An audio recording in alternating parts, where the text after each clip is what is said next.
Happening now, the Air National Guardsman charged in one of the worst intelligence breach in years is back in federal court today. What's expected to come out of this hearing as lawmakers learn more about just how bad the leak was. Also this morning, a settlement in the defamation case against Fox News. The trial ending before it even started. What Dominion Voting Systems is saying about its deal with Fox and why it's not the end of legal troubles for the network.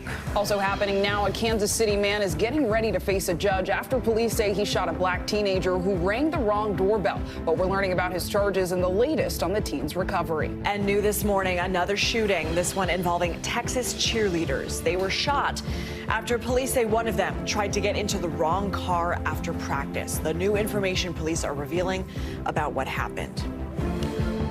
Thanks so much for joining us on this Wednesday morning. I'm Zinklea Asamoah. And I'm Lindsay Reiser. Joe and Savannah are on assignment. Those stories and more in just a few minutes. Right now, we're going to start with that massive settlement in Dominion Voting Systems' landmark defamation trial against Fox News. The $787.5 million settlement was announced just hours after the jury was seated for the high-profile trial.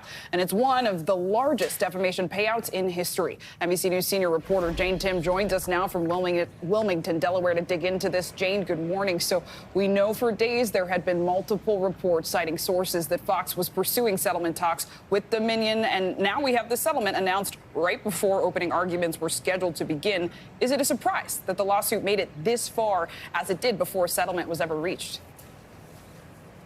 Absolutely, Zingley. I mean, the settlement was always the most predictable and likely answer to happen here. But the timing of it was the surprise. The fact that we were sitting in court waiting for hours for these opening arguments to begin, knowing that behind the scenes there must have been last-minute talks. Something must have changed yesterday, whether it was the seating of the jury or other calculus behind Fox and Dominion's sort of backroom talks about a settlement that drove this to an ultimate conclusion with a massive historic settlement total, moving this out of the courtroom and back where I think Fox News probably wanted it, not on trial in front of a jury here in Wilmington, Delaware.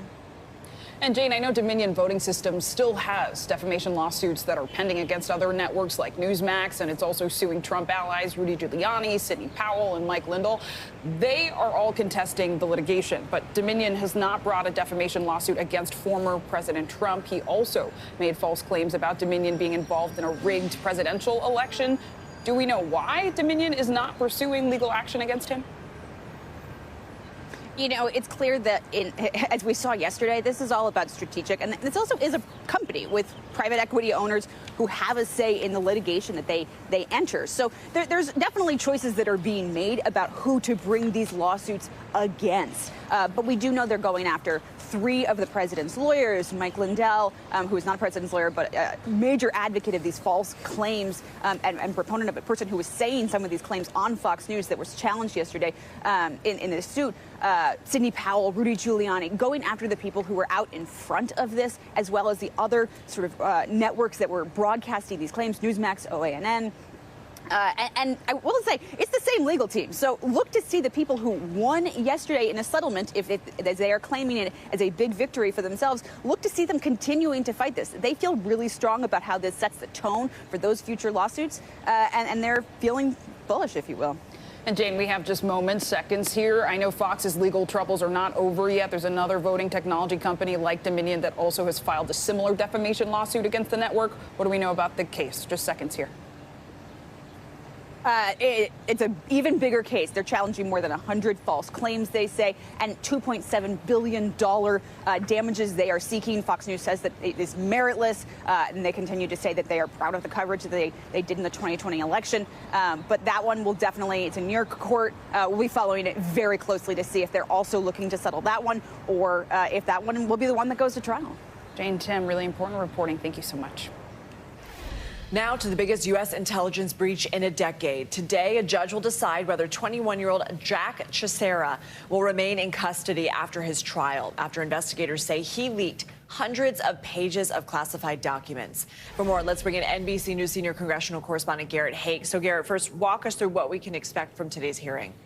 Well, this will be a federal detention hearing in federal court in Boston. It should be fairly straightforward. We expect prosecutors to present some additional evidence that they've gathered about Teixeira and argue that he should remain behind bars as this case moves forward. Whether he's a continued national security threat, I think, will be kind of the heart of the questions here in this detention hearing, but it'll be up to a judge to decide whether Teixeira remains a free man or remains behind bars while this case, which will likely move fairly slowly given the nature of the documents we're talking about, plays out. And lawmakers on both sides, Garrett, are demanding answers about how something like this could have happened. We know senators and representatives are going to get a briefing this afternoon. What do we know?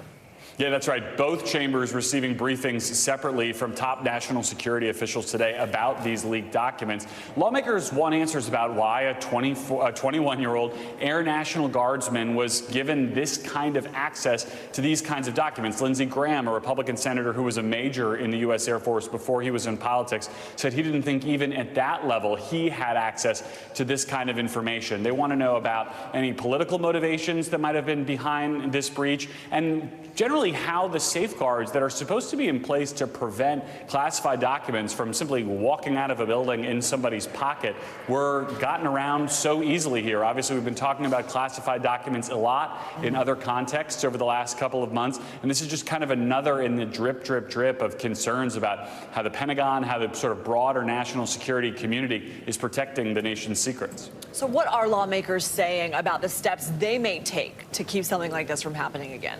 Well, I think there are two concerns here that have been discussed more broadly. First, the sort of basic protections that are put in place around national security information, classified information. Who has access to it? What are the safeguards? Where can you look at this information? And what steps are taken to prevent people from doing what Teixeira is accused of doing, which is basically taking paper documents, stuffing them in his pocket, and taking them out of the building to photograph them and place them online.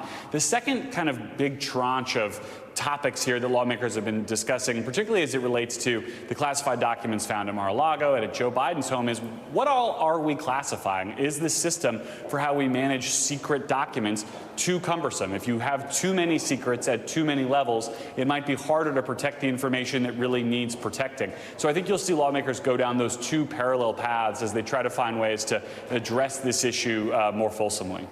All right, Garrett, thank you so much. And the family of Ralph Yarl is looking for answers this morning after the black teenager was shot for mistakenly ringing the wrong doorbell of 84-year-old Andrew Lester, who is white. Lester is set to appear in court for arraignment later today. He's facing 2 felony charges, including assault in the first degree and armed criminal action. Doctors have released Yarl from the hospital to continue his recovery from home. He was shot twice, including a direct injury to his head. NBC News correspondent Maggie Vespa joins us now from Kansas City, Missouri, for more on this. Maggie, good morning. So what do we know about Andrew Lester's arraignment today, and what should we expect to see? Will he remain out on bail? Hey, Clay, good morning. Yeah, we have no reason to believe that he won't remain out on bail. He posted that $200,000 bail amount yesterday.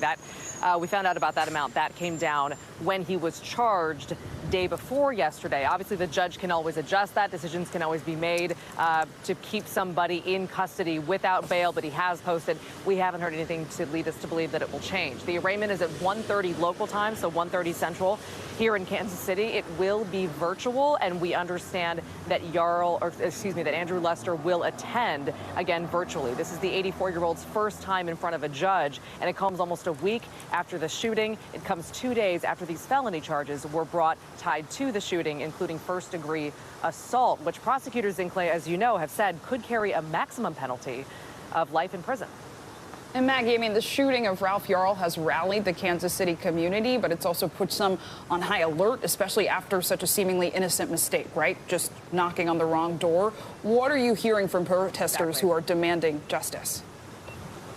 Yeah, a lot of people are scared by this. I mean, we saw, a couple of marches, a couple of rallies yesterday, namely the one at Ralph Yarl's high school, 1,500 plus kids walking out wearing blue, his favorite color, saying they stand with him and they can't believe this happened. We also had a march here pretty much where we are right now. This is the police headquarters here in Kansas City, and close to at least a couple hundred people marching by, and a lot of them telling us this is really, really frightening for them. In particular, one of our producers spoke to Ralph Yarl's former babysitter, who tells us she works for DoorDash, and this is now weighing heavily on her mind. Take a listen to what she had to say.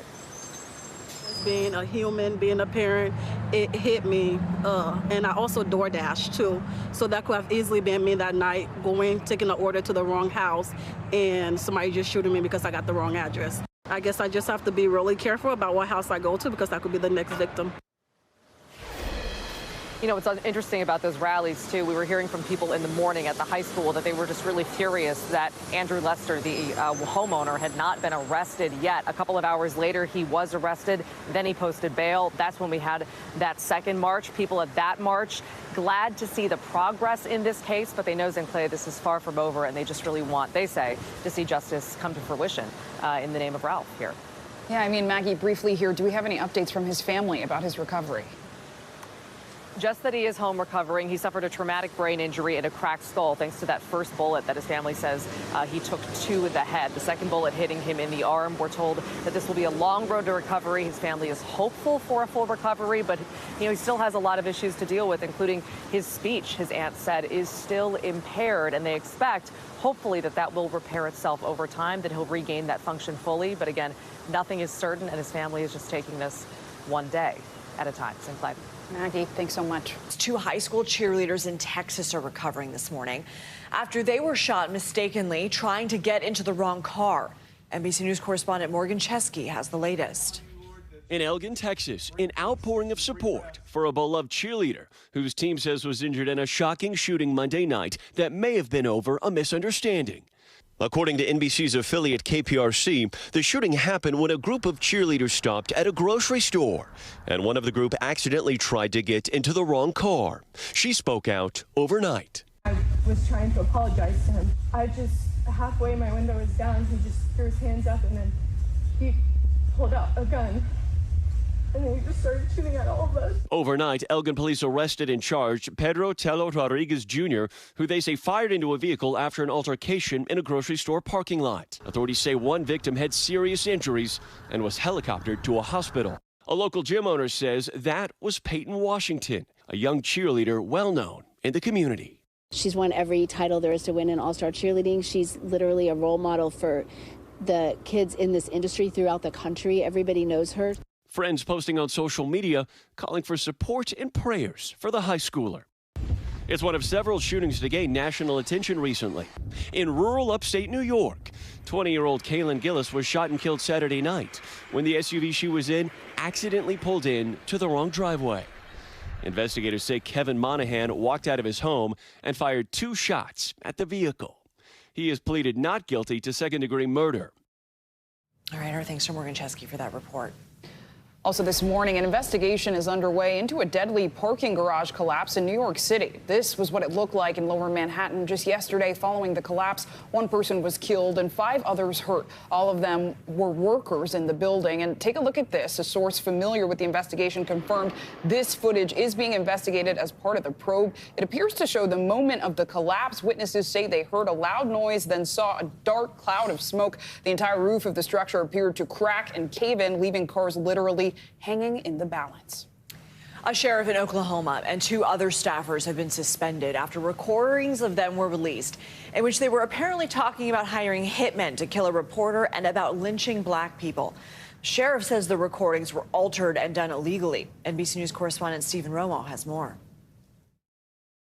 Protests are growing in McCurtain County, Oklahoma, along with calls for Sheriff Kevin Clardy and 3 other local officials to resign. This comes after a newspaper released shocking sections of an audio recording which it says captures the officials making violent and racist comments. A warning, though, the language here is disturbing. If it was back in the day, when I take a damn blackjack, whoop their ass and throw them in the cell, I'd run for sheriff. Yeah.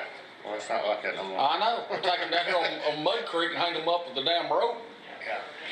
But you can't do that. The thing about it is, they got more rights than we got. The McCurtain Gazette News reporter and publisher Bruce Willingham says he left a recording device in the commissioner's chambers on March 6th after he received a tip that officials were allegedly violating public meeting laws by conducting business after the meeting ended. In excerpts of the recording released, the officials, who allegedly include jail administrator Larry Hendricks, sheriff's office captain Alicia Manning, county commissioner Mark Jennings, along with the sheriff, appear to discuss discuss hiring a hitman to target Willingham's son, Christopher, who is a fellow reporter. I've known 2 or 3 hitmen that were very quiet guys. Yeah. And would cut no mercy. Yeah, but here's the reality. If a hair on his wife's head, Chris Willingham's head, or any of those people that really were behind all that, if the hair on their head got touched by anybody, who would be the bad guys? The Willinghams, who have written articles critical of the county commissioners, also filed a lawsuit before releasing this disturbing excerpt. The audio clips released are portions and not the entire recording. It's not known if any context is missing here or if the clips were edited. NBC News has not independently verified these recordings. The following excerpt describes having holes in the ground ready. I know where 2 big deep holes are if you ever need them. I got an excavator.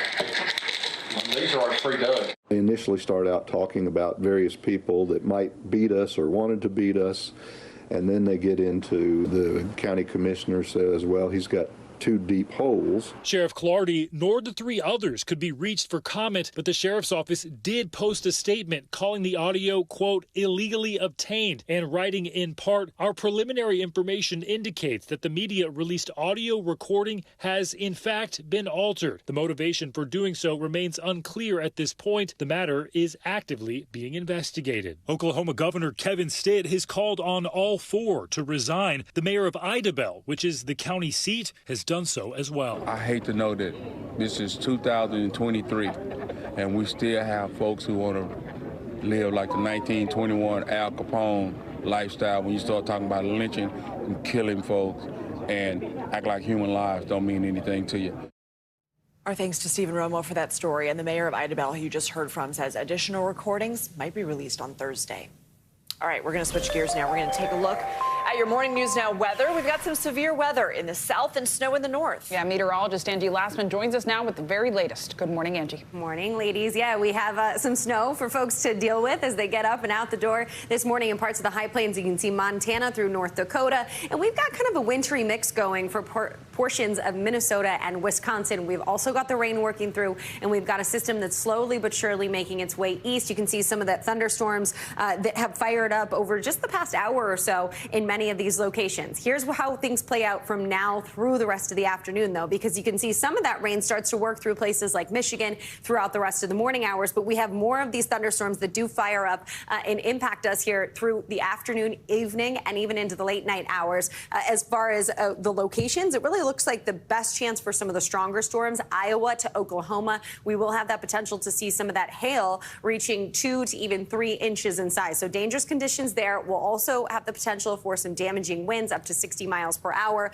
as well as a couple of tornadoes possible with this. It's not so much that we're concerned about widespread and multiple tornadoes, but a few we can't rule out. Here's what it looks like tomorrow as we get into the afternoon hours. Showers and thunderstorms develop along that front as it continues to move to the east. The threat does extend from basically Illinois to east central Texas, and once again, we'll have the potential for the large hail. That looks like the biggest impact, but we can't rule out the winds and, of course, the tornadoes either.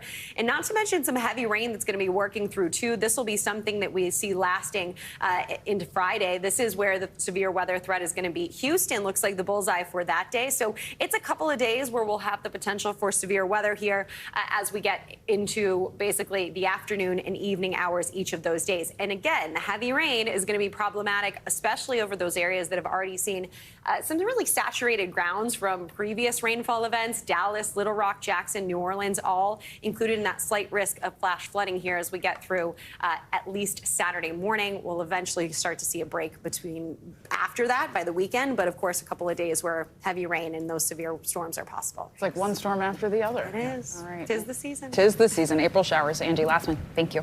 We're back now with news of growing calls for a Senate investigation into Supreme Court Justice Clarence Thomas. Senate Democrats are considering a potential hearing on Supreme Court ethics after it was revealed earlier this month that Justice Thomas received undeclared gifts and luxury travel from a wealthy Republican donor. NBC News congressional correspondent Julie Sirkin joins us now to dig into this. Julie, good morning. So the chair of the Senate Judiciary Committee, Dick Durbin, talked about a potential hearing just yesterday while also putting pressure on Chief Justice Roberts to investigate Justice Thomas. So what exactly did he say about that? And do we know what a potential hearing could actually look like? Yeah, well, good morning, Zingley. Look, a hearing pretty much is up in the air now. We don't know what the parameters will look like specifically, but bottom line here is that most, if not all, Senate Democrats believe that these donations by this wealthy donor should have at least been disclosed by Clarence Thomas.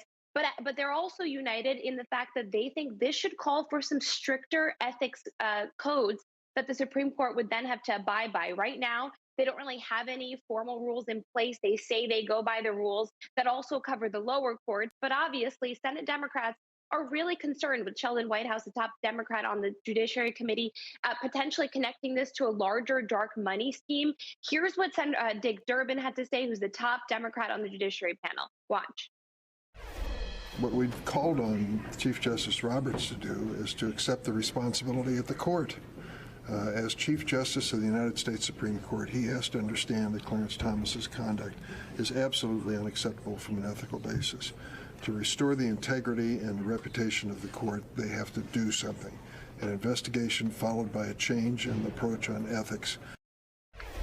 So you hear him calling on Chief Justice Roberts to investigate this himself. It's not clear what the lawmakers on Capitol Hill are going to be able to do, especially in a divided government. And Julie, it is important to point out that Senate Republicans are pushing back on this idea, especially Senate Minority Leader Mitch McConnell, right? Oh, totally. Most of them are actually united in the fact that they think this is really no big deal. Senator Cornyn, who's a top Republican on the Judiciary Committee, he said, look, this happens. Even senators accept personal favors sometimes here and there. They do, however, think this could have been disclosed, and that's something that even Cornyn said Clarence Thomas is going to have to do. But on the bottom line, on the flip side, Republicans think that Chief Justice Roberts could have this all handled internally. Take a listen to what McConnell had to say, the minority leader. The Supreme Court and the court system is a whole separate part of our Constitution. I have total confidence in the Chief Justice of the United States to deal with these court internal issues.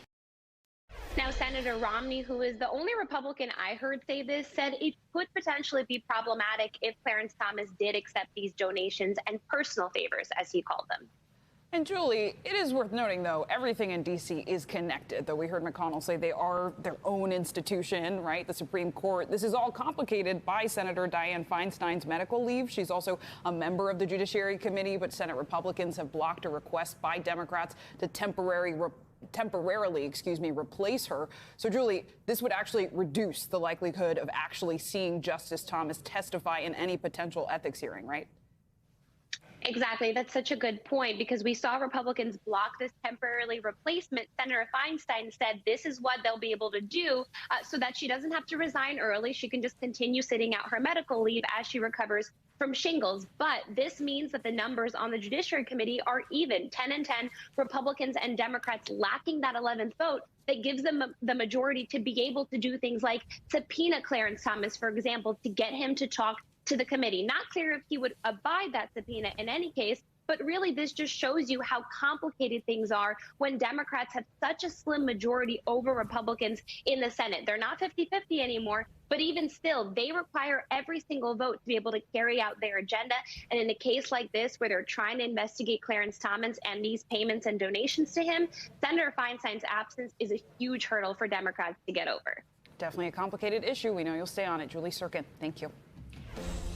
Let's take a look now at headlines from around the world this morning, starting with breaking news in Ukraine. Those highly anticipated Patriot air defense systems have arrived. NBC News foreign correspondent Ali Aruzzi joins us now with more. Good morning, Ali.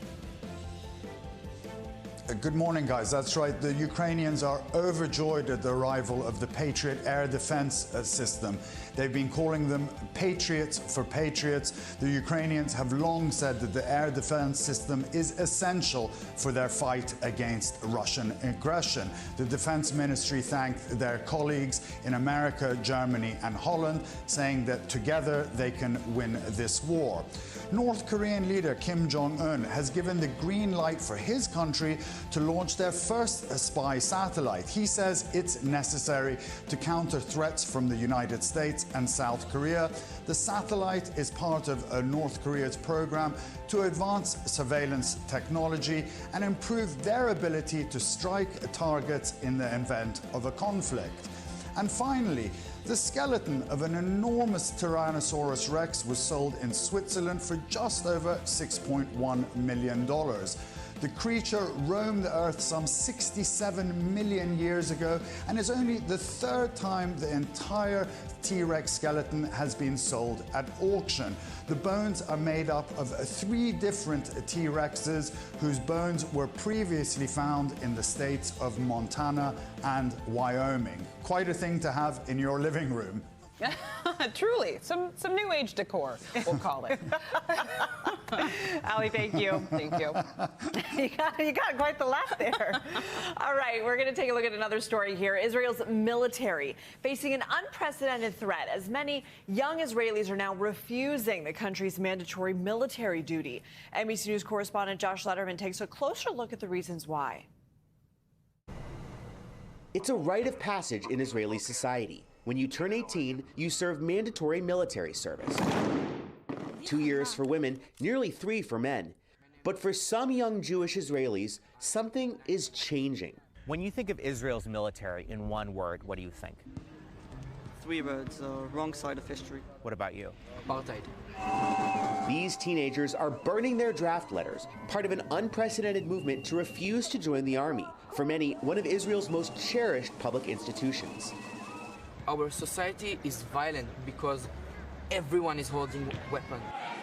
The spark that lit this fire, a proposal by the most right-wing government in Israel's history to weaken the nation's courts, giving politicians far more power.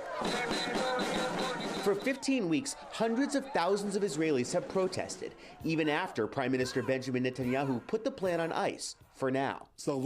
He says refusal to serve is the end of our country. In Israel, refusing military service can come with a heavy price. I was imprisoned for a total of 115 days. I wouldn't say it was a good experience. It's a bad experience. I met people in prison who were arms dealers, rapists, murderers. Soon it will be Sophie's turn. She's about to hit draft age. Does hearing about that prison experience scare you? Yes, of course, but it doesn't deter me. It's a difficult experience that I'll have to have in order to fight for what I believe in. It's not just young Israelis saying no more. Some high-ranking officers, Air Force pilots, and die-hard patriots say Israel's rightward shift has pushed them to the breaking point. Ron Scherf served 10 years in the Special Forces and another 22 in the reserves. Is this just about the judicial overhaul or something up bigger? No, it's much bigger. It's about the greed for unlimited power. It's like the starting of a fascist movement. You think Israel could become a fascist country? I can't believe it, but it's going to be an undemocratic country. This is an especially fraught moment for Israel's military to be divided. Recent rocket attacks from Lebanon, Syria, and the Gaza Strip raising the specter of a multi-front war. Are Israel's enemies looking to exploit the domestic political instability here? Definitely. We see that. They're saying it out in the open that Israel is crumbling. As Israel celebrates its 75th Independence Day next week, an emotional debate about what this country may look like at 100. 32 years in the army to think that my daughter will not be part of this, I can't even imagine that. It's tearing us apart. Interesting sea of change there. Our thanks to Josh Letterman for that report. And a lot of people who are looking to kind of delay this or avoid altogether this military service are trying to do so with medical exemptions. Oh, wow. Really important reporting. Yeah. Thanks, Josh Letterman. We're back now with a new warning that more middle and high school students are misusing ADHD prescription drugs. And if you take nutrition supplements, a new study says you may be overdoing it. So NBC News medical fellow Dr. Akshay Sayal joins us now with more on these stories.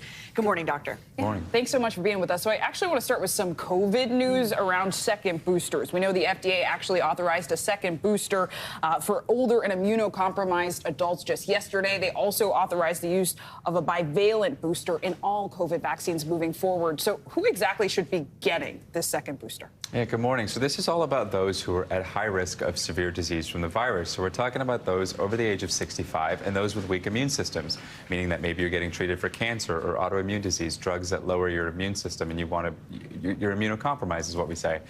So when we're talking about those people, adults over the age of 65, if it's been 4 months since your last vaccine, you can get a booster. And if you're immunocompromised, you only have to wait 2 months. Now, these are people that, very high risk from severe disease. So you want to make sure that if you are in those categories, you are following up on this, you are keeping up to date, because you don't want to, too much time to go by and the protection kind of decreases from the boosters.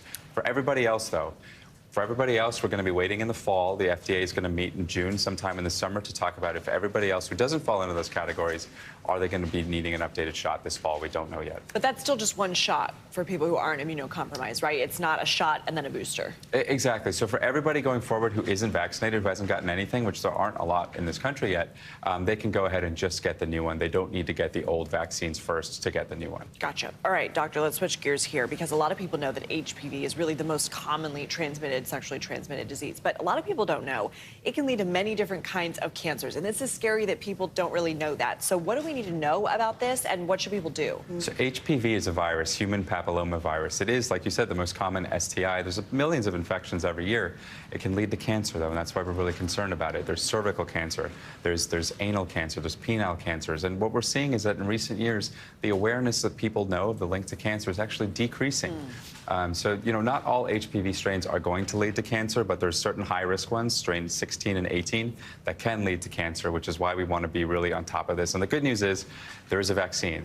There's a vaccine called Gardasil that prevents against HPV, and it's shown, if you get that vaccine, really dramatic incidence in terms of cervical cancer, down almost 90% since the vaccines come up. So that brings us to our doctor's orders here today, which, talk to your doctor about getting vaccinated. It's really those young adults, as young as 11. It's only for some ages, right? Yeah, so, you want to start around 11 to 12 and go up to 26 is where we recommend most people get it. It's about 2 or 3 doses depending on when you start. But if you're over the age of 26, you can still get it. It's a little bit more of a personal conversation with your doctor.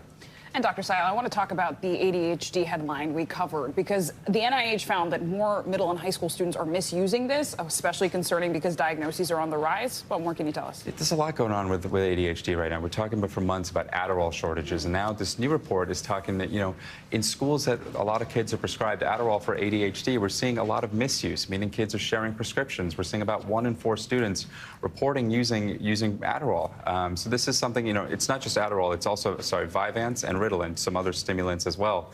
And the reason we're concerned about this is because, one, the people who need it aren't really getting it, right? We're talking about people we've heard for months now, because of the shortages, because of sharing prescriptions, the ones who really need it may not be the ones who are getting it. And of course, you never want to share prescriptions, which leads us to our doctor's orders for today. If you are somebody who is taking Adderall under prescription, don't just hand it out. You want to make sure that if you are using it, it is under the guidance and supervision of a doctor. And also know the side effects.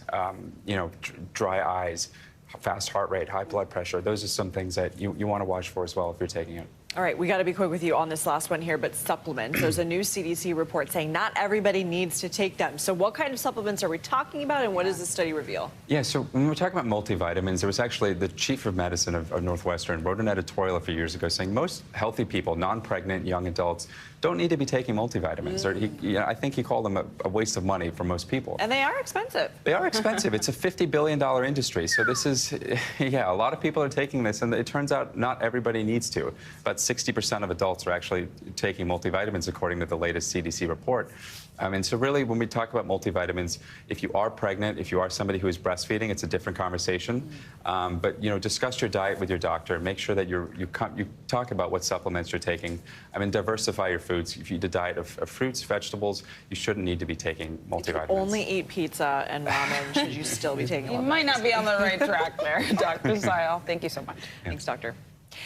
Napa Valley vineyards are known worldwide for producing wines with a one-of-a-kind flavor, but the climate that is key to producing it is being threatened. NBC News correspondent Nyala Charles has more in our Climate Challenge series. The secret to Napa's exquisite wine doesn't come in a bottle, and it can't be recreated. It's the climate, a unique mix of sun, soil, and rain. But climate change threatens to put that equilibrium out of balance. 2%. In Napa Valley, taste tests for the 2021 wines are underway at Turnbull Winery. That's so good. It's like magic unicorn horns. Their backdrop is picturesque. Vibrant green hills, courtesy of record rainfall that eliminated more than 70% of California's drought in just 3 months. But some Napa wineries are still rising from the ashes. In 2020, the glass fire ripped through the Northern Valley. It was one of the most destructive fires in California history. 20 vineyards were destroyed. The trees would just burst into flames. Was it scary? Oh, it was really scary. Katie Lazar and Chris Howell, the wine growers at Kane Vineyard and Winery, narrowly escaped when flames came up their hillside, destroying every building and much of their 550-acre vineyard. After driving through the fire, I remember the sound and the smell, but we're here. We lived. The last 13 years have been Earth's hottest. Climate scientists say that California's record droughts and wildfires, swinging to record rains, floods, and even snow, are part of that change. In Napa Valley, this climate whiplash is a threat. The concern is an extreme change in climate could change the taste of the wine, a taste that the local economy relies on. These vines will soon produce the grapes that make Napa Valley famous, the world-renowned Cabernet Sauvignon. Does the wine that was made in the warmer years taste any different than the others? Yes, it does. Beth Novak Milligan's family has owned these vineyards since the 1970s. In 2022, we had a day here about 118 degrees. I mean, that's desert heat. Then there's the fires and the smoke they produce. If there is fresh smoke close by and it's just sort of hovering in your vineyard, the grapes do absorb that through their skins. Peter Heitz lost about 20% of his 2020 harvest to what experts call smoke taint. He says it tastes like ash. We took all the wines that were damaged and then we sold them off to other people that probably made barbecue sauce, and we lost millions of dollars doing that. According to one estimate, the 2020 fires cost the California wine industry $3.7 billion. Almost all of that loss was due to smoke damage. That'll be the thing that you need. Growers are adapting to the climate challenge as best as they can. We're like focusing on planting vines that won't need any water at all. But all are resilient. We have to be nimble, and then we have to react or respond to what Mother Nature sends our way. We all know that climate change is real, and it is impacting us. The question is, how fast will it change, and what flavor will this possible new climate create? Back to you. Wow, all right, Nyala, thank you so much. Welcome back, everybody. Filming is expected to resume tomorrow on the set of the Alec Baldwin Western film Rust. A spokesperson for the movie tells NBC News Rust will continue principal photography, this time at Yellowstone Film Ranch in Montana, not in New Mexico, where production previously took place. It'll be the first day back on set for Baldwin and the crew since October 2021. When cinematographer Helena Hutchins was killed after a live round was discharged by a prop gun held by Baldwin. The star in armor, Hannah Gutierrez-Reed, were later charged with involuntary manslaughter. Baldwin has already entered a plea of not guilty. Last year, filmmakers settled a wrongful death lawsuit with Hutchins' family. Now let's turn to your financial headlines. Netflix users, this one's for you. You've only got a few more months to share that password. CNBC's Silvana Henao joins us now with more. Good morning, Silvana. Hey, guys. Good morning. Yeah, this is for all of my cousins.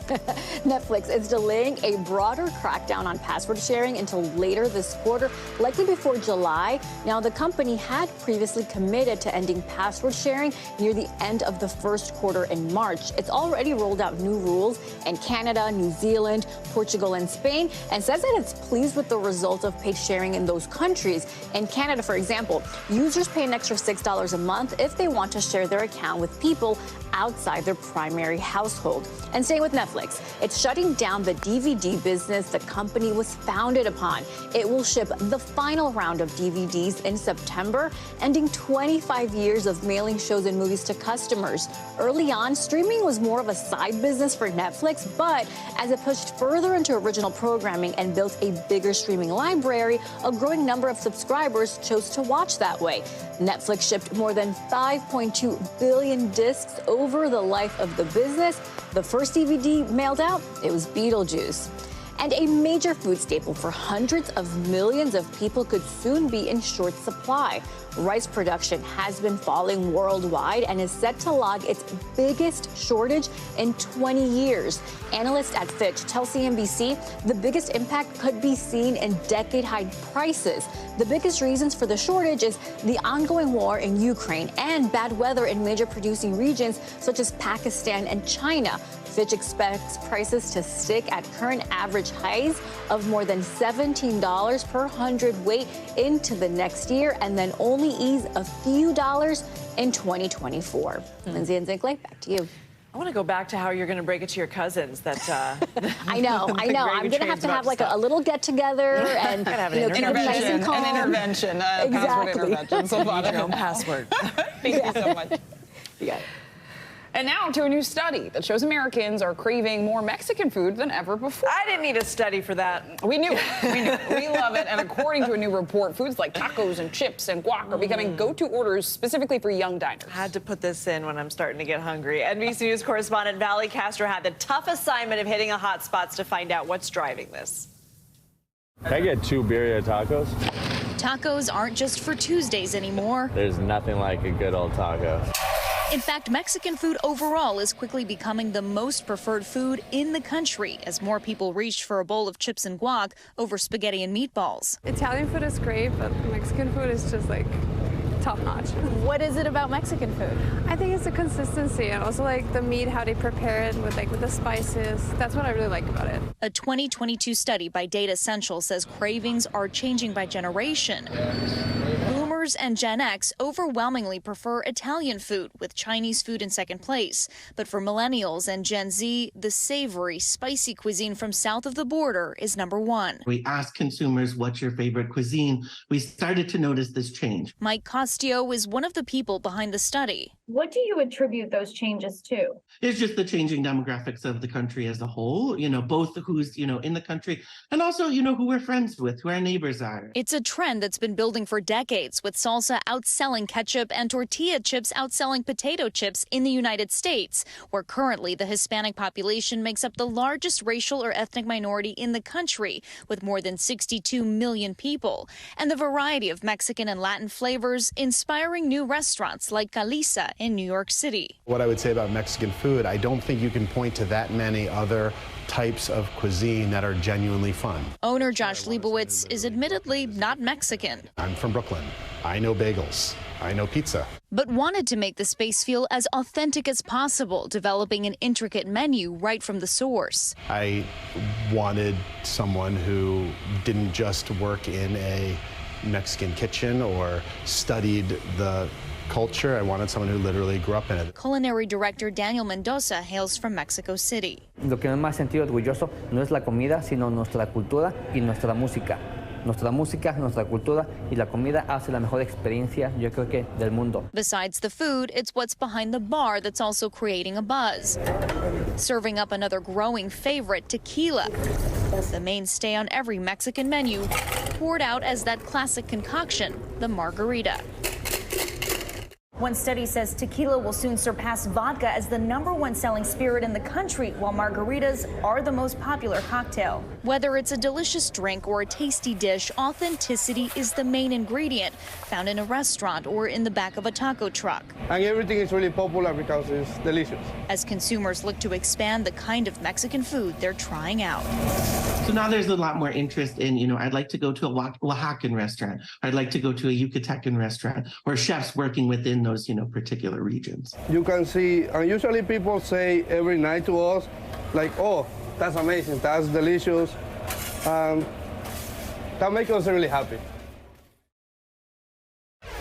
But don't worry, pizza is not going anywhere. It is still the #1 delivery food item, and Italian food is still the most popular overall. According to that study, 82% of Americans say they love it or like it. It's when you break it down by generation that you start to see those shifts. Back to you. Long live and prosper unless Emperor Giorgio decrees otherwise. That is Michelle Yeoh's message to her fans. The Academy Award winner is returning to the Star Trek galaxy. She's starring once again as Emperor Philippa Georgiou in latest franchise installment Star Trek Section 31. Yeoh says she's beyond thrilled to return to the project. Remember, she first stepped into the role in 2017 in the Star Trek Discovery series. The actress will also serve as an executive producer on the installment. That's going to begin production later this year. A woman of so many talents. I know. She's incredible. And she never ceases to amaze. She doesn't, and the news doesn't stop with her, because speaking of Michelle Yeoh, she starred in one of the most successful breakout films of the year, Everything Everywhere All at Once. Yeah, we say breakout, but she's been acting for decades. Yes. Not only did the film sweep the Oscars this year, it was a major showcase of Asian representation in Hollywood. And according to a new study, Asian and Black representation are on the rise, both in film and TV. So let's talk about it with Dr. Samantha Shepard, Associate Professor of Cinema and Media Studies at Cornell University, who joins us now. Good morning, Dr. Shepard. Good to see you. So let's specifically start with the 2023 Entertainment Diversity Progress Report, which was conducted by Luminate. And one notable finding here was that Asian representation saw a major uptick in films and TV shows over the past year. What do you make of this? How significant is this change? I think one of the things we can really draw our attention to is what major means here. And so we saw a 2% increase from 2021. And that's significant, largely because Asian Americans are so underrepresented in television and movies. And so with a film like Everything Everywhere All at Once, or the Hulu production Fire Island, what we see is these significant film roles and productions really catering to the diversity of the Asian American and Asian experience. And so this rise is significant largely because there's been a dearth in an underserved audience. So the study also found a lot of films that did well this year were sort of intersectional, highlighting multiple diverse populations at once, whether it was Black women or queer people of color. Can you explain the importance of intersectionality on screen? I think one of the things that audiences are really looking for, and honestly, one thing that Hollywood should be really looking for, is how to bring a diverse cast to the screen, largely because diversity actually equals financial success. And so what we see when we see these increases with Asian Americans, Black Americans, queer characters, disabled characters, what we have are more audiences who are hungry to see themselves or representations of themselves on screen. So with films like The Black Panther, with films like The Woman King, with films like obviously Everything Everywhere All at Once, what you get is a plethora of roles that show really a panoply of wonderful actors and actresses, but you also get a better representation of the audience members who themselves are Black, white, Asian, queer, disabled, and wanting to see really just like a fuller representation of themselves on screen. And Dr. Shepard, we just have a few seconds here, and that is so important. How do we make sure representation doesn't just be a blip on our screens, but it's here to stay? That's such a really great question, because one thing that really matters is not just the numbers, right? We want quality, not just quantity. And so many of my peers and scholars of media industries say, how do we have meaningful representation and how do we sustain this? And so we don't want to just look on screen, but we want to think about who are the gatekeepers, who are able to greenlight these kinds of productions so that we can see that, yes, Michelle Yeoh has other projects, but there's also does Stephanie Hsu have projects? You know, do we see more projects for Gina Prince Bythewood? Do we see more projects in the future? So we want to make sure that the gatekeepers are also greenlighting these more, diverse productions. Yeah, so important. Dr. Samantha Shepard, thank you so much. Thank you. Great conversation. That does it this hour of Morning News Now. The news continues right now.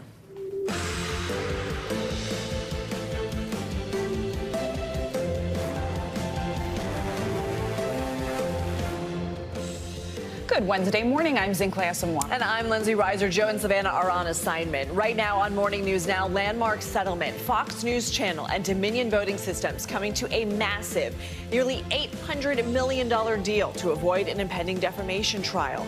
The lawsuit targeted the baseless election fraud conspiracies that flooded Fox's airwaves after the 2020 election. We've got reaction from both sides of the lawsuit in just a moment. Also, the latest on the tragedy in Kansas City, where 16-year-old high school student Ralph Yarl was allegedly shot by a white homeowner after mistakenly ringing the wrong doorbell. That homeowner is expected to be arraigned today on multiple felony charges after turning himself in yesterday. We've got the latest on how Yarl is doing this morning, plus what's next in the criminal case. Plus, the comeback kid. It was one of the most harrowing moments in recent sports history. And now, Demar Hamlin is cleared to play again. He's speaking out about his on-field cardiac arrest that shocked America just a few months ago. We've got more on his recovery as he prepares to make his highly anticipated return to the NFL.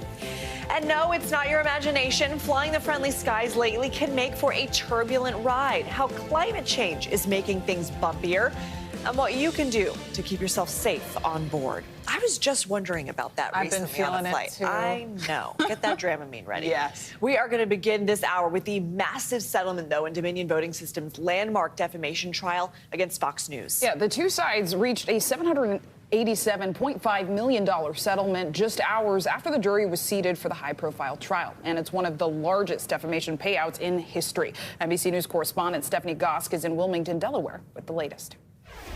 Dominion's defamation trial against Fox was over before it even really began. We came in from a lunch break expecting opening statements. Instead, there was a more than 2-hour delay. The judge finally came in and said it was settled. And just like that, a trial that was supposed to last 6 weeks was suddenly over. But Fox's legal jeopardy is not. A defamation case is looming. Before the opening statements or any witness could take the stand, it was over. Fox and Dominion have reached an historic settlement. Fox News agreed to pay Dominion Voting Systems a staggering $787.5 million, just under half of the damages claimed in the lawsuit. Dominion's attorneys speaking to a crowd of reporters outside the courthouse. The truth matters. Lies have consequences. Dominion's legal team says there will be no on-air apologies or retractions on Fox News. We're pleased to... The network breaking into their broadcast to cover the landmark agreement. Fox and Dominion have indeed settled. In a statement, Fox writes, "We are hopeful that our decision to resolve this dispute with Dominion amicably instead of the acrimony of a divisive trial allows the country to move forward." Dominion accused the network of spreading lies about its voting machines, citing 20 statements alleging massive fraud made in the weeks and months following the election. The Dominion machine that's as filled with holes as Swiss cheese. Pressure on Fox was building as documents in the case had already brought revelations about some of the network's biggest stars and their private opinions. For example, the documents show that anchor Tucker Carlson had texted his producer in November of 2020, "The software expletive is absurd." One of his broadcasts from 3 months later was part of the case. I dare Dominion to sue me because then it would get out faster. So this is... You know, they don't want to talk about it. They don't want to say. They just. On Tuesday, Fox acknowledged the recent court ruling that certain statements it broadcast about Dominion were false. It did not admit to actual malice, spreading lies knowingly or with reckless disregard for the truth. That is what Dominion was going to have to prove in court. But Fox's legal troubles are not over. Smartmatic, a voting technology company like Dominion, has also filed a similar defamation lawsuit against Fox News, asking for $2.7 billion in damages. Fox has denied the allegations and called the alleged damages outrageous. The Smartmatic lawsuit is based in New York. Fox recently lost a challenge trying to get it thrown out on appeal. There is no date set for that trial yet. Back to you. Stephanie, thanks so much. Protests and marches are continuing in Kansas City, Missouri, after 16-year-old Ralph Yarl was shot after mistakenly ringing the wrong doorbell. 84-year-old Andrew Lester has been charged with first-degree assault and armed criminal action for allegedly shooting Yarl twice. Lester was released from jail last night after posting a $200,000 bond. He's set to be arraigned later today. Meanwhile, doctors for Yarl say the teen is expected to make a full recovery from his injuries, which include a gunshot to the head. He's been released from the hospital. He's recovering at home, but his parents say there is a long road ahead. You can see that he's just replaying the situation over and over again, and that just doesn't stop my tears either. Yeah. Because when you see your kid just sits there and constantly, the tears are just rolling from both sides of his eyes, there's nothing you can say to him. Hundreds of Yarl's classmates and teachers walked out of Staley High School yesterday in a show of support, calling for justice and stronger efforts to address race relations in the state. NBC News correspondent Maggie Vespa joins us now from Kansas City, Missouri with the details. So Maggie, good morning. How is this shooting impacting Kansas City? What are Yarl's classmates saying? Yeah, Lindsay, you saw that video of that walkout at Staley High School. It's just stunning to see that many kids come out, 1,500 plus, according to the principal. Less than 2,000 go to that school, so almost the entire high school walking out in support of Ralph. You might notice a lot of them are wearing blue. That's because they say that's Ralph's favorite color. And the main message at that rally, at that walkout, was just they want their classmate to know they support him, they stand behind him, and they want justice for him. Take a listen. Our message was, we support you, Ralph. We want to be there for you. We want to let you know that we stand with you. And we should also note, by the way, a lot of the messages that we also heard from students where they wanted to see an arrest in this case. That walkout basically happened late morning yesterday at Staley High School. And Lindsay, a couple of hours later was when Andrew Lester turned himself in. So undoubtedly, a lot of those kids really glad to hear about the progress and the arraignment scheduled for this afternoon. Maggie, we are hearing from a man who says he stayed with Yarl until paramedics got there. Remember, his family says Yarl went to 3 homes before someone helped him. What did this man say? Yeah, not only did Yarl, we just want to point out, because I know you know this, Yarl went to 3 homes, and his family says when he got to the 3rd home, another neighbor, not this man, told him to lie on the ground and put his hands in the air. This is a kid who had just been shot in the head, who was terrified, but Yarl did what he was told, according to his family, got on the ground, and then basically, according to his aunt, passed out. Well, that's when James Lynch, who had been hearing all of this yelling, he's another neighbor, came running, says he saw a kid lying on the ground, says he thought the kid might be dead, ran over, felt a pulse, and basically held his hand and kept talking to him until paramedics arrived. Take a listen to part of the story he told us yesterday. He wasn't alone. He wasn't by himself. Somebody cared. I wouldn't wish that on any of my enemies. I mean, to lay there in the street alone and scared and bleeding, that's awful. He wasn't alone. I was with him as soon as I knew he needed help, I was there. And I was there with him until the right people were there to make sure that he was okay. Those right people being the paramedics. And by the way, James Lynch just saying that he talked to us because he wanted the family to know, as you heard, that he wasn't alone. He also, Lindsay, says he's never met or seen Andrew Lester before. Oh, the details in the story just so hard. Maggie Vespa, thank you. And the Florida board that oversees Disney is set to meet today as the company's feud with Governor Ron DeSantis intensifies. All this is happening as DeSantis faces new criticism from his potential presidential rivals. NBC News national correspondent Gabe Gutierrez has the latest from Tallahassee. This morning, Florida Governor Ron DeSantis' war on Disney is drawing backlash from his own party, including former New Jersey Governor Chris Christie, another potential 2024 contender. I don't think Ron DeSantis is a conservative based on his actions towards Disney. I think it rightfully makes a lot of people question his judgment and his maturity. Former President Trump on social media calling the feud a political stunt, saying DeSantis is being absolutely destroyed by Disney.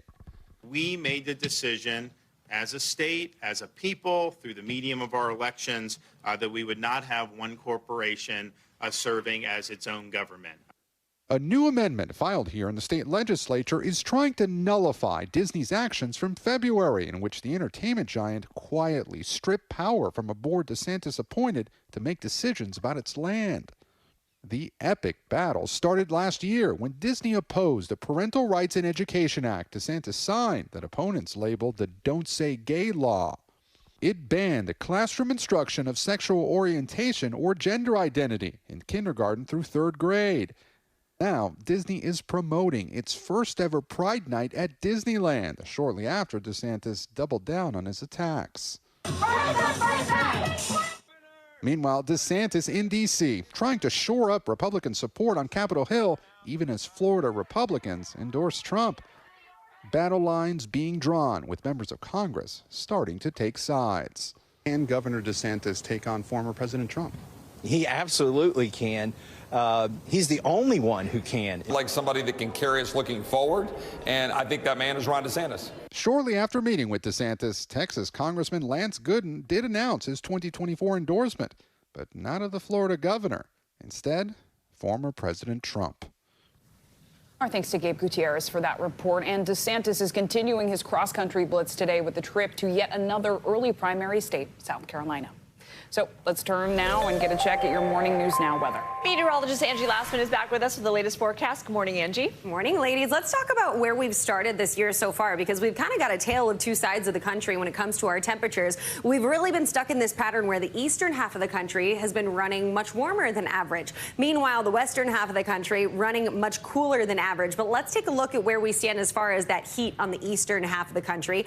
Over 40 cities have had their warmest start to the year ever recorded. This, of course, is through yesterday. That's that final date that is included in some of these cities. They include Miami, Macon, Charlotte, look up towards Scranton, Dayton, Philadelphia, even New York, running way warm for this time of year so far for this part of the year. And check out some of these cities that have had the warmest April on record so far. Again, this is through more than half of the month. And we have places like Scranton, New York, Wilmington, Atlantic City, and Washington, as well as Baltimore included in that. So we've really been stuck in this kind of warmer than normal pattern, and we're going to continue to see it kind of moderate out. We do have some changes in the forecast as far as the cool air that's in place for really the northern tier of the country right now, but that's going to change in a hurry. Meanwhile, Lexington ends up today into the low 80s, Memphis at 83 degrees, and that warmth does start to spread a little farther to the north. It'll include places like Detroit, Chicago. Will end up into the mid 70s by the time we get into the afternoon hours tomorrow. Richmond hits 90 degrees tomorrow, so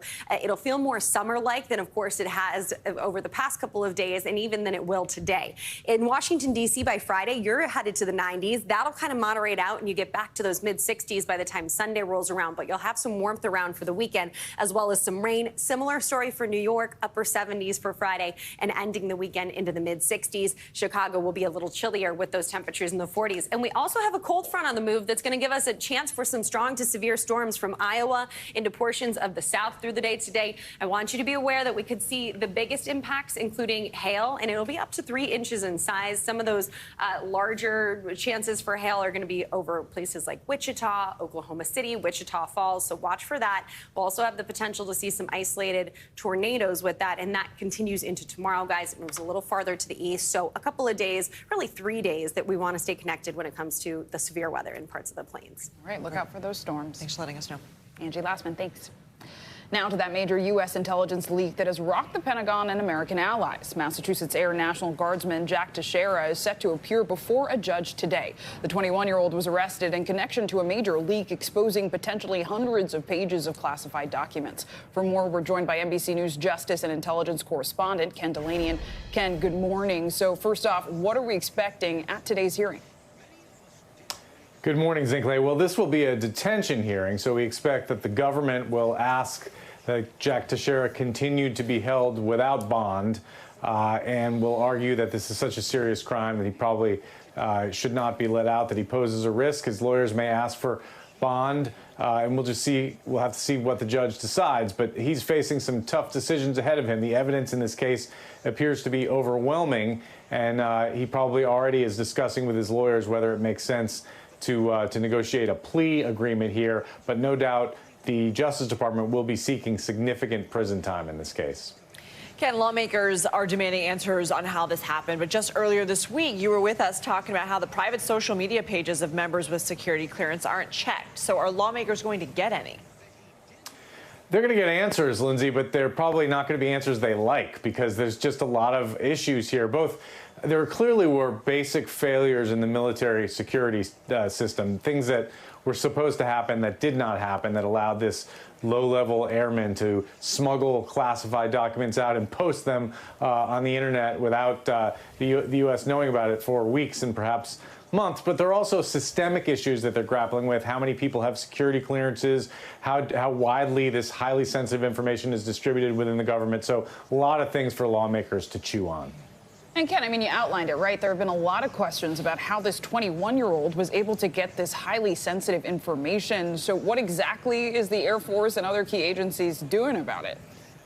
Well, the Air Force last night announced a stand down essentially across its intelligence units, and also the Air Force told Congress and announced essentially that this wing at this joint air base in Massachusetts will no longer be performing its intelligence mission while they assess its security procedures. And Defense Secretary Austin sent out a memo essentially reinforcing the basic security procedures around classified information that all Defense Department employees should follow, guys. Some big moves there, and I'm sure there will be many more. Ken Delanian, thank you so much. Welcome back. It's a bird. It's a plane.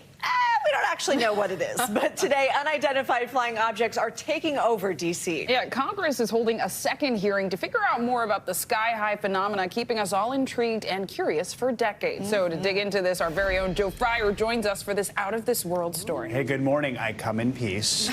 As for those mysterious objects that have been seen by members of the U.S. military, well, those in many cases are still unknown today. But today, Congress hopes to get at least some more answers from defense officials who are looking to identify those mysterious flying objects.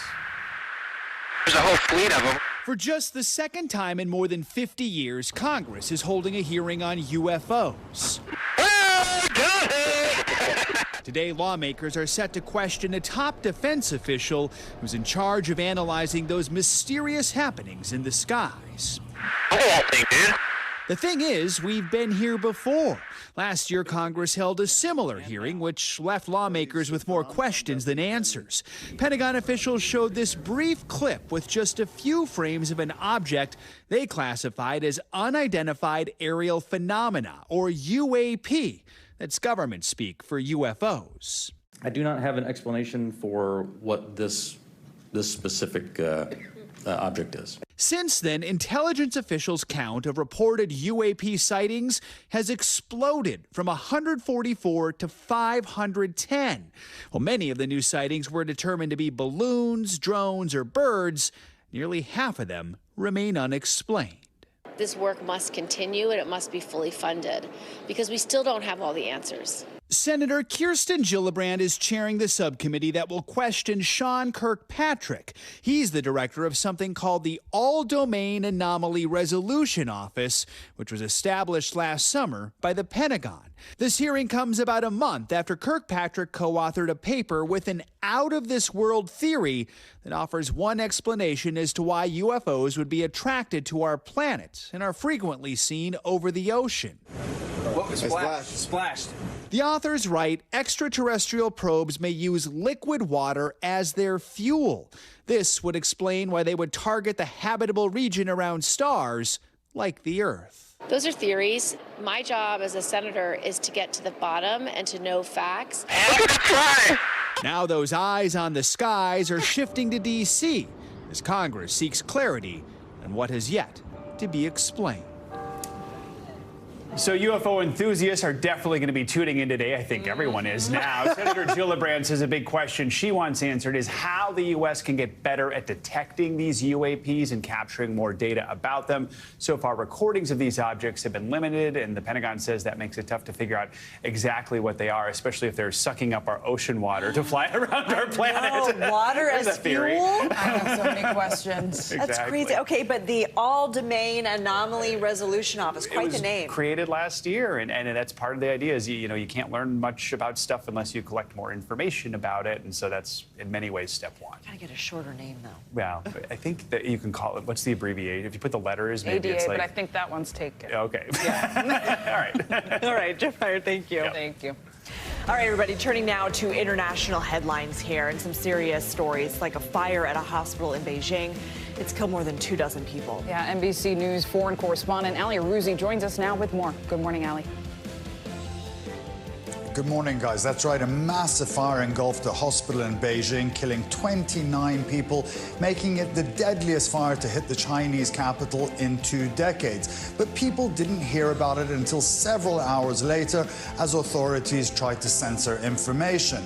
The fire wasn't reported on Chinese media until 8 hours after firefighters arrived on the scene, prompting many on Chinese social media to ask why they were kept in the dark for so long. 11 Indonesian fishermen have been rescued from a tiny island by Australian maritime authorities after surviving for 6 days without food and water. The men swam to the island after 2 fishing boats were destroyed last week by a tropical cyclone. A group of 9 other fishermen on a second boat are believed to have drowned.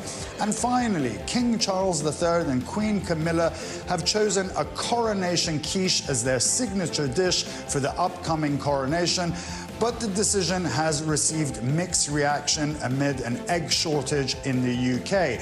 Eggs are an essential part of the recipe, and while some are very excited to prepare the dish in honor of the coronation, others say the royals are out of touch for choosing an ingredient that many people in the UK cannot afford. And those are your international headlines, guys. Controversial. All right. Allie, thank you so much. Thank you. Welcome back, everybody. The world was horrified when Demar Hamlin collapsed and almost died on the football field during an NFL game 3.5 months ago. And now, after multiple consultations with doctors, the Buffalo Bills announced Hamlin has been fully cleared to return to the field. NBC News contributing correspondent Kelly Hartung has the incredible comeback story. Hey there. Demar Hamlin says while he was still lying in his hospital bed last January, watching other guys play the game that he loves on TV, he said to himself, I don't want to be done yet. And now, with doctor's clearance, he is ready to make his comeback. That's Buffalo Bills defensive back Demar Hamlin, jumping, smiling, and preparing for his return to football. Now, less than 4 months after his heart stopped during a primetime NFL game, he's making this declaration. This event was life-changing, but it's not the end of my story. So I'm here to announce that I plan on making a comeback to the NFL. Just as the Bills' voluntary offseason workout program gets underway, the team's general manager saying multiple specialists have fully cleared the 25-year-old to play. They're all in lockstep of what this was, and that he is cleared, resumed full activities just like anyone else who was coming back from an injury. He's in a great headspace to come back and make his return. When Hamlin collapsed on the field in January, those specialists agree he experienced commotio cordis, which happens when a heart is stopped suddenly by a blow to the chest in between heartbeats. But experts say he's at no greater risk today than he was before the incident. I'm not surprised, in fact, that he's going to be playing again, and I don't see any reason why he couldn't go back to playing football. Every year, there is a comeback player of the year awarded. The voting is over. The voting is over. If he steps on the field for one play in 2023, I vote for that award. I mean, the voting is closed. Now, with less than 5 months until the NFL season kicks off, Hamlin says he's rebuilding his body and riding a roller coaster of emotions. And some people might say that coming back to play might not be the best option, but that's their opinion. And like I said, I've been beating statistics my whole life, so I like my chances here. And Demar Hamlin noted that commotio cordis is the leading cause of death in youth athletes across all sports, and that's something he personally wants to change. You know, the quick reaction of medical professionals has been praised for saving his life. Now Hamlin is on a mission to bring awareness to the importance of CPR training and access to defibrillators. He says he plans on saving generations. Kaylee, thanks so much. So let's talk about this a little bit more. Joining us now is sports medicine physician at the Hospital for Special Surgery, Dr. Jordan Metzl. Doctor, thank you for being with us. I remember when this happened, we were interviewing people who were saying, not even talking about whether he was going to play again, whether he was going to live. Let's talk about this diagnosis, commotio cordis here. It's the second most common injury here when it comes to cardiac deaths in U.S. athletes. So talk to us about the condition here. What are the impacts on players? So commotio cordis is probably something you have never heard of before, which is good news. It's, it's statistically quite rare, but what ends up happening is a hard object strikes the heart just over the chest wall, just over the heart, directly in between beats. It was actually first described in the late 1800s by a German doctor who saw somebody get hit in the chest with a rock and die right on the spot. And it has a very significant mortality when it happens, but it's quite rare. There are very few cases in football. Most commonly, these happen in sports like baseball and lacrosse, where a hard object hits just over the chest wall. But, since, thank goodness, fatalities are quite rare in sport, and these are generally quite healthy people, this is, as you mentioned, the second. Cardiac fatalities are the most common fatalities in sport, and this is the second most common type of fatality, but again, exceptionally rare. The good news about this is raising awareness about cardiac safety and ways to make cardiac events less common in sport events, and I think that's great news. And doctor, having now experienced commotio cordis, what does this mean for Demar Hamlin's career moving forward? Will this impact his ability on the field? Will there be any effects or conditions he now has to deal with? Well, the good news is not only, once his life was miraculously saved from this, and we can talk about that certainly, but that with commotio cordis, if the heart is anatomically normal, meaning there's no reason why this happened except for just a terribly unlucky scenario of getting hit with that millisecond time between beats of the heart when it's repolarizing, that, he should be at no greater risk, as has been mentioned in the setup piece, around this happening again.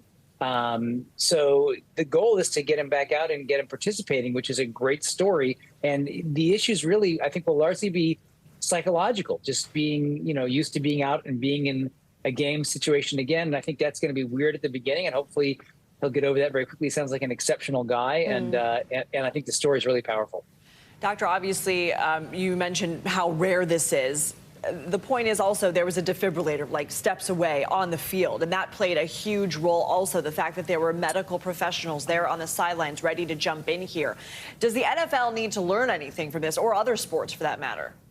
Well, I think all sports learn from this. I mean, one of the safest places to have a cardiac event is on a football field, because you have all types of medical specialists, within 25 yards of where anything may happen, as well as equipment. It's not only having a defibrillator, but it's most importantly recognizing this as a cardiac event. And you have, maybe 15 seconds to do something at that point. And so having well-rehearsed scenarios of what to do if a cardiac event happens, what do you do? Who does what? What are your roles? These are things that medical teams practice, every year. And when you need it, it's really remarkable that it's there. So I think some of the things people will learn about is how to prepare, how to anticipate these types of things, and what they can do for themselves and for their athletes. Man, 15 seconds. Yeah. All right, Dr. Jordan Metzl, thanks so much. Thank you.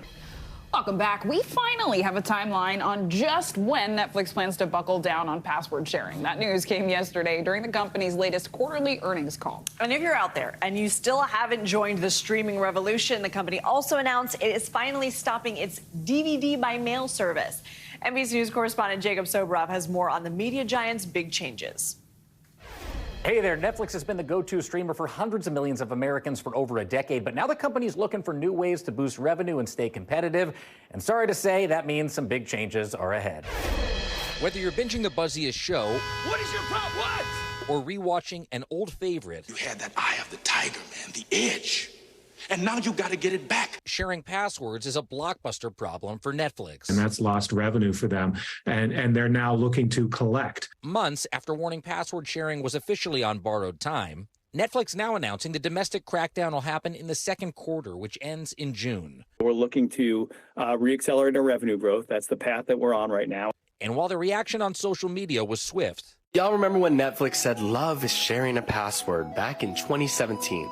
Paid sharing plans are already happening in some countries, including Canada.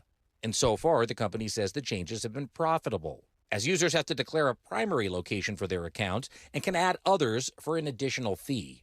Make a list of the movies you want to see, and in about one business day, you'll get 3 DVDs. The streaming powerhouse also announcing last call for its DVD by mail service and those iconic red envelopes, which will end in September after 25 years and more than 5 billion DVD deliveries. Netflix tweeting, "Thank you for being a part of this incredible journey." And all of you at home, you haven't missed a thing. It comes just days after the Love is Blind live stream delay. Netflix apologizing during Tuesday's earnings call, explaining the glitch was caused by a technical bug that surfaced after their first ever live event, last month's Chris Rock special. We'll learn from it and we'll get better. And, you know, we do have the fundamental infrastructure that we need. That infrastructure will be under an intense microscope as streaming services constantly compete for eyeballs and new sources of revenue. Netflix can't just ride on its coattails anymore. It is going to have to figure out new ways to grow. You know, one point Netflix did make during their earnings call is that so far what they've been seeing during their password sharing crackdowns are some users canceling at first, but eventually they're signing up for their own accounts and bringing others onto them. We'll see how it goes here in the States sometime over the next few months. Back to you. Jacob Sobroff, thanks so much. Now for other financial headlines, Disney is planning to cut 15% of its workforce from its entertainment division. CNBC's Silvana Henao joins us now with this and other financial headlines. Good morning, Silvana. Lindsay, good morning to you. Yeah, so Disney plans to cut thousands of jobs next week, and as you said, including 15% of the entertainment division. Bloomberg reports the cuts will be made company-wide, impacting TV, film, theme parks, and corporate positions. Some workers will be notified as soon as this Monday. Now, in February, Disney announced it would cut 7,000 jobs as part of efforts to lower costs by more than $5 billion. Tesla is cutting prices for some Model Y and Model 3 vehicles. It's the 6th time that the company has lowered prices in the U.S. this year. The company is cutting the price of the long-range and performance Model Y by $3,000 and the rear-wheel drive Model 3 by $2,000. Tesla has cut the price of the base Model 3 by 11% this year and the Model Y by 20%. And it comes as the U.S. government introduces tougher standards that will limit EV tax credits. And Google plans to launch its very first foldable smartphone in June, and that's according to documents and images seen by CNBC. The company says the Pixel Fold, which will compete with Samsung, will have the most durable hinge on a foldable phone. It will cost upwards of $1,700. Now, the Samsung Galaxy Z Fold 4 costs just under $1,800, and it reportedly has a larger battery that Google says will last for 24 hours. And Google will also offer incentives to convince people to buy, including a trade-in option to swap a current Pixel, iPhone, or Android phone for a discount. Sounds expensive. That it does. Yeah, the foldable thing does look cool, though. Yes. It does look cool. It does. It does. Yeah. All right, Silvana, thank you so much. Yeah. And turning now to our Climate Challenge series. This morning, we're looking at how climate change is impacting the way we travel. You're not imagining it. Researchers in the U.S. and Britain say air turbulence has gotten worse. NBC News correspondent Tom Costello joins us now from Reagan National Airport with the details. Tom, I know you fly a lot. You probably noticed it, too. I think everybody has noticed it if you've flown for a period of time, right? Years or even decades. Hello. The bottom line here is that researchers say that is the result of carbon dioxide emissions warming the planet. And here's the thing. They're warning that things will probably get even rougher in the years ahead, the decades ahead, and especially if you're flying cross-country or if you're going to Europe. It happens every single day, 5,500 times each year. Severe turbulence can send service carts, food, drinks, and passengers flying. Do we have any trained medical personnel? Sometimes causing serious injuries, lacerations, broken bones, and concussions. I saw a handful of people with lacerations on their head and blood dripping down. 7 were injured in March when a Lufthansa flight from Texas to Germany hit severe turbulence over Tennessee. On board, actor Matthew McConaughey, who talked about it on Kelly Ripa's podcast. It was a hell of a scare, a complete loss of control. Atmospheric researchers in the U.S. and Britain say so-called clear air turbulence has only gotten more severe over the decades. Turbulence is increasing, and it's because of climate change. We know that the amount of wind shear in the jet stream is now 15% stronger than it was when satellites first began observing it in the 1970s. And researcher Paul Williams predicts turbulence will get 2 to 3 times worse in the years to come, affecting flights at high altitudes in the northern hemisphere. There's been no noticeable increase in the jet stream winds across the northern hemisphere, but what we are seeing is that the differentiating in height, that's where we're seeing the winds changing different directions, and that's when you get the clear air turbulence in the bumpy flights. Clear air turbulence is invisible to radar. Most pilots rely on fellow pilots' radio reports to know where it is. If you imagine the airflow over this wing, experiencing a sudden updraft, this wing will be pushed up violently and instantaneously, and the airplane will tilt to the left. On commercial planes, flight attendants who are up and about suffer 78% of the injuries. Skies have definitely gotten more turbulent, and during the course of my 26-year career, turbulence was always the biggest threat on the job. I will say seatbelts, seatbelts, seatbelts. That is the most important part of this. Okay, and listen up, please, especially if you are a new parent or you know somebody who is. You've got to strap the baby and the toddler into a car seat in their own seat next to you. Holding that baby or that toddler in a violent, turbulent situation will not protect that baby or the toddler. They'll go flying. You can't hold on to them. You got to get that car seat and you got to strap them in to the seat next to you. Guys, back to you. Important advice. I mean, and Tom, you also always tell us that planes are actually designed to withstand this kind of turbulence, right? No, that's 100% right. The plane is not going to break apart in turbulence, right? The plane makers, they test these things dramatically. They've done torque and G-force tests on the wings, bending the wings back like that in severe torque to see if they can break the wings off. And the planes can sustain this kind of severe turbulence, both commercial and military planes. You get a little bit more of a problem when you're in a, sorry, my phone's ringing. You get more of a problem, of course, when you are in a general aviation type of plane. So Tom, you're supposed to put it in airplane mode when you're going live. I know, of all the things. What am I doing? I should be in airplane mode. I don't get All right, Tom, thanks. Thank you so much. And in other travel news, travel etiquette is in the spotlight this morning after a Major League Baseball player called out United Airlines. This is an interesting one. Toronto Blue Jays pitcher Anthony Bass tweeted this picture of his daughter while on a recent United flight, and he claims a flight attendant made his pregnant wife get on her hands and knees to pick up popcorn their child dropped on the floor. For more on this controversy, we're joined by Megan Spurrell. She's the senior editor for Condé Nast Travel magazine. Megan, good morning. Thank you for joining us. So we should say we don't know exactly the flight attendant side of this story, but explain to us in more detail what exactly happened in this particular incident on board the United flight. Yeah, thanks for having me. And I mean, I wasn't on the flight, so obviously I don't know exactly what happened, what was said, how, but I think we know a few things. So woman and her two small children, popcorn on the floor, and the flight attendant asked them to clean it up. And I think from that alone, we can make a few, assessments on what the etiquette is. I mean, we've all been on flights. There's too little space. You're crammed together with strangers for a long time. No one really wants to be there. It is on everyone to clean up after themselves. And unfortunately, if you're traveling with small children, you are also responsible for their messes. Yeah, the association. Oh, yeah, go ahead. Sorry. No, back to you. The Association of Flight Attendants, which represents the crews, the United's crews, released a statement, and they say we want this space to serve the needs of everyone on the plane, and that takes strict safety rules and a recognition that we're sharing the aircraft cabin to do something we can't do alone. I mean, people have been sounding off on this, and look, traveling with kids, not easy. Just as you said, sitting near kids, also not easy. Nobody wants to be there. I mean, what is the proper thing to do in this situation? You mentioned, we got to clean up our own messes. In this case, she was, she's, I think, some 24 weeks pregnant or something like that, might be uncomfortable. What's the right thing to do here?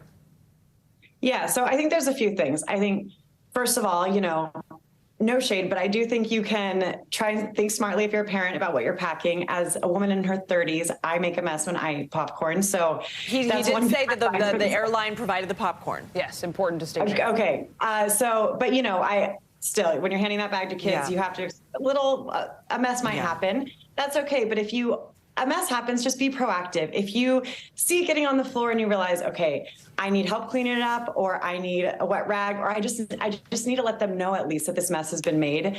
Call a flight attendant, ask for a little support. Flight attendants are there to help. They aren't there to be on their hands and knees cleaning up after you. But I find when everyone's to just try and communicate, don't be the person who's glaring at the parent either. They're also trying. And if you come from that place of mutual respect, it's usually a better experience. Yeah, and I mean, Megan, what other examples can you give us regarding travel etiquette? I know you talked about don't be the person glaring at the parent. Maybe you could help them out. How can we make traveling as painless as possible, both for ourselves and for others, while also noting that some travelers face additional challenges with accessibility or caring for young children? Yeah, I think, again, it's just coming immediately from that place of not trying to attack other people or expect that they're trying to make your experience worse.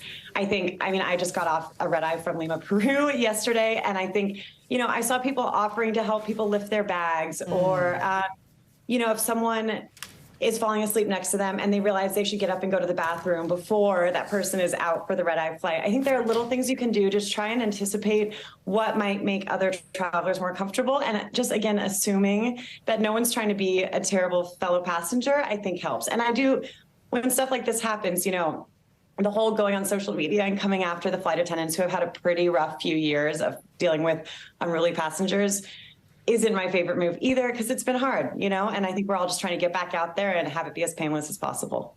All right, Megan, thanks for your insights. Appreciate it. Welcome back. It's time for our Good Talker. There's a new song going viral on streaming platforms, but the artists are fake. A viral song created using AI-generated vocals from superstars Drake and The Weeknd has been taken down from streaming services after people played it millions of times. The song Heart on My Sleeve was created by an anonymous musician known as Ghostwriter. Universal Music Group, which represents both Drake and The Weeknd, has now removed the fake track from the big streaming platforms like Spotify, Apple Music, and YouTube. Meanwhile, Drake and The Weeknd have not made any comments about the song yet, though, Lindsay, I suspect maybe we'll get a sampling of it in one of their new tracks. Freaky, though. Weird. AI everywhere. Yeah. Though finally this hour, we're going to go to another form of entertainment and talk about entertainment icon and trailblazer Carol Burnett gearing up to celebrate her 90th birthday. 90. She has kept us laughing for more than 6 decades. And to honor her big day, NBC is airing a special called Carol Burnett 90 Years of Laughter and Love. And ahead of the big day, NBC News correspondent Harry Smith got a chance to sit down with her, and she talked to you about her career, her life, and really how comedy has saved her. Do you know what's interesting? This is a real person. This is not an artificial intelligence version. Good to know. Have to preface. Of an amazing star. For years, she was a fixture on so many of our Saturday nights, making us laugh until we cried with her groundbreaking variety show, The Carol Burnett Show. To celebrate her 90th birthday, she's being honored with a 2-hour tribute filled with some of her favorite memories and people. Let's get this out of the way right now. Carol Burnett is ageless.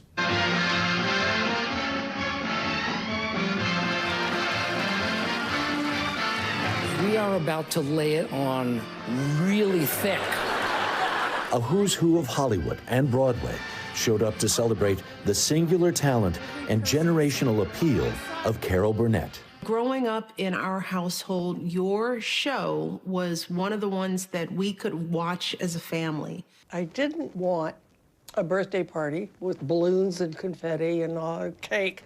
I didn't want that. What I wanted was a show, a variety show with live entertainment, show some funny clips. Big stars, great performances, and lots of laughs. You know that I love you. You know that because it's 3 hours past my bedtime and at least 6 hours past yours. And I was just so thrilled with all the people who showed up. I was gobsmacked. And about those clips, still funny, really funny. How did you go about choosing the clips? I know which clips that the audience gets a kick out of. I dare anybody to watch Tim and Harvey do the dentist sketch and not lose it. And that sketch is 50 years old. I'm kind of old school vaudeville, so I just like to go for the laughs. Watching the special, you get to wondering who will show up next, like Cher. And you helped me, and you know you did. Their history and friendship goes way back. She and Sonny were doing the show right across the way from us, and we got to know each other, and she did borrow some clothes from Bob Mackie that he had designed for me and everything, and I loved it when she said we were the same size. I love that. In the 1970s, Carol was the MVP on All-Star Saturday nights. with All in the Family, MASH, Mary, Tyler Moore, Bob Newhart, and us. And it was appointment television because there weren't VCRs then or TiVo or anything. Yeah. People stayed home to watch that Saturday night lineup. Phenomenal. 30 million people would watch. Isn't that amazing? Which is amazing. Yeah. Of course, that doesn't happen today. Carol moved from Texas to Hollywood when just a kid. It was the Great Depression. Times were tough, economically and emotionally. You grow up in this family that doesn't have two nickels to rub together. Right. Neither a father or mother who were dependable in any way. Right. Right? Yeah. Are those real tears? No. Do you wonder how you got out, how you made it out of there? I do wonder. I do wonder. I mean, it wasn't a horrible childhood. I knew I was loved, you know, and everybody in the neighborhood was poor. I knew that I would be okay there. Excuse me, I am tearing up a bit. This is clean. Aren't you sweet? Thank you. Oh, that's lovely. But I don't know. I was never afraid. Maybe because just down the street, there was romance and adventure and happy endings. The movies were my escape. My grandmother and I used to save our pennies up and go to 3 or 4 movies a week. Wow. You know, and they were my fantasy. And I was very naive. There was no cynicism in the movies when I was growing up. So that I always felt there was something that was going to be right for me. And I think it might have been the movies that taught me that. As a teen, in high school, Carol told us she was never the class clown, wanted to be a journalist, but was drawn to theater and music at UCLA. It was as if her talent had been hiding in plain sight. It was off to New York then, and indeed, a star was born. Do you really know inside how much happiness you bring people? Well, I'm thrilled to hear it. I get a lot of mail and stuff. A lot of times people say, you know, your show brought me up when I felt down, and that makes me happy. I feel very fortunate. We feel the same way. Thank you, Henry. I read this in her book, a memoir that was written in 1985. Carol and her childhood best friend, Isla Mae, grew up climbing on the Hollywood sign and pretending to be big actresses of the day. She said that's when she realized she was happy, and she was happy when she was anyone but herself. I don't. If that's not a metaphor, I don't know what is. Right. You know, climbing the Hollywood sign. Wow, and just such a rapport that you have, and she's so genuine. She takes that responsibility of and that joy and privilege so seriously. Yeah, and the show is terrific, by the way, because we've all seen a lot of the clips before. Yeah. And every time they come on, you laugh till you cry. Yeah. By the way, well, it's on a week from tonight. Okay, love it. Great. We'll be there. Thank you so much. Thank you so much. Pleasure. That does it for this hour of Morning News Now. The news continues right now. Thanks for watching our YouTube channel. Follow today's top stories and breaking news by downloading the NBC News app.